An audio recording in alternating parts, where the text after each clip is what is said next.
How are a WW1 pilot and the Chinese balloon linked? The crash. The forest was silent, the snow undisturbed, except for the smoking wreck of the Chinese surveillance balloon that had crash-landed outside Fairbanks, Alaska. CIA analyst Maya Lennox stepped carefully through the debris, her boots crunching over broken panels and tangled wires. Her gloved hand reached out to a piece of scorched canvas caught in the branches of a pine tree. It wasn't modern military fabric. It was something older, woven linen, brittle with age. She frowned. Then she saw it, a name stenciled in faded ink. Lieutenant Colonel A. Whitmore, RFC. Royal Flying Corps. World War I. Maya's breath caught. What the hell was a 100-year-old British pilot doing linked to a modern Chinese spy balloon? France, 1918. Lieutenant Colonel Arthur Whitmore flew the Sopwith Camel like it was an extension of his body. In the blood-streaked skies of the Western Front, he was a legend, one of the last of the chivalrous dogfighters, sworn to honor, never cruelty. But even legends had secrets. His last mission had been top secret: intercept a German dirigible rumored to carry an experimental device stolen from Allied labs. He'd pursued it into a storm above Alsace, but radio contact was lost. His camel vanished, so did the dirigible. Until now. Uncovering a ghost.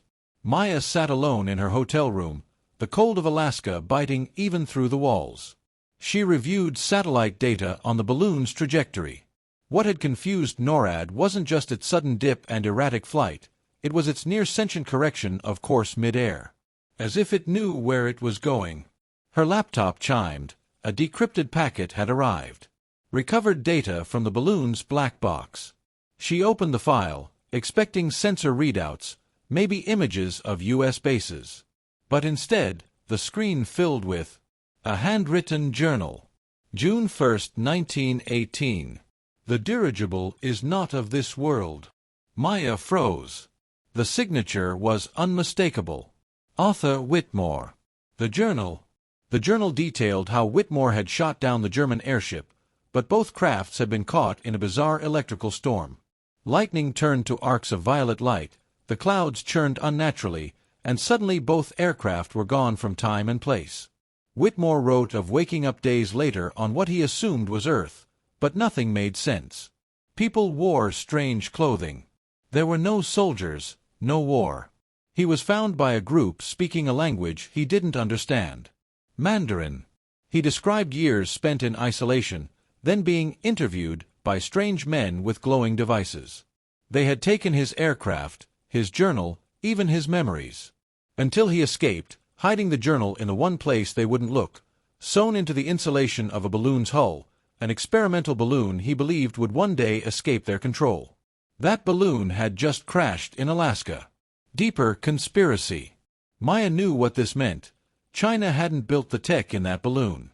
They had found it. Possibly reverse-engineered it from something alien. Or temporal. And now it was in American hands. She brought her findings to her superior at Langley. But within hours, she was ordered off the case. The incident is resolved, they said. Focus on other threats. The next morning, Maya's apartment had been broken into. Her laptop, stolen. Her cloud backups, wiped.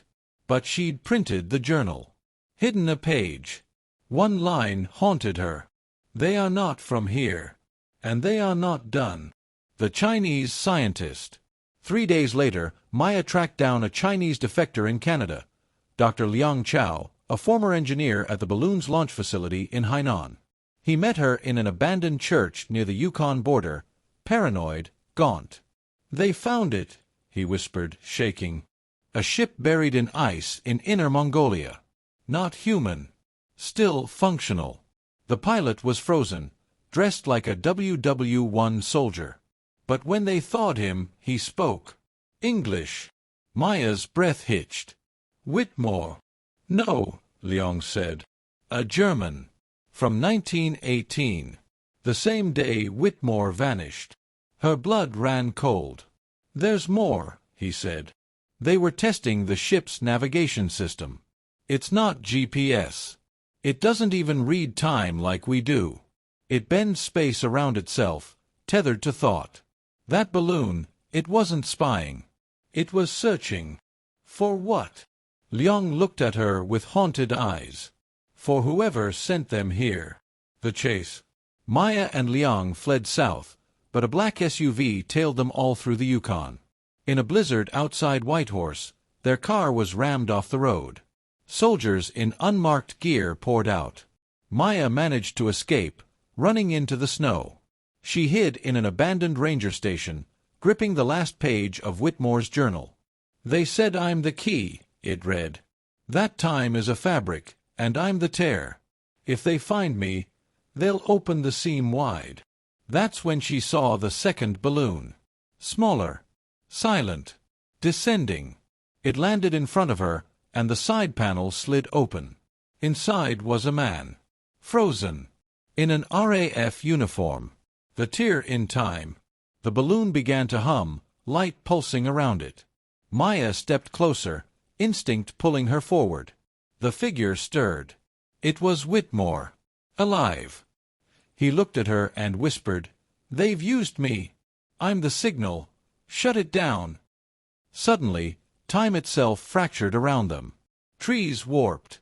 Snow froze mid-air. Figures appeared, shadowy, tall, not quite human, gliding across the rippling field of time distortion. From the trees, black-suited soldiers opened fire, but their bullets dissolved in the temporal field. Whitmore reached out to Maya, hand trembling. "Destroy the journal. It's the beacon." She hesitated, then tossed it into the balloon's core. The entire craft began to shudder. "Run!" The scar. The explosion wasn't loud. It was silent, a pulse of light that erased sound and bent the horizon. When Maya came to, she was lying alone in the snow. The balloon was gone. So was Whitmore. In the sky, no aircraft remained.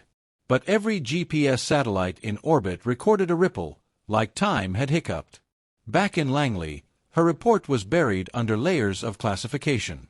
But she kept one thing for herself, a photograph taken from the wreckage. It showed Whitmore in 1918, standing beside his plane.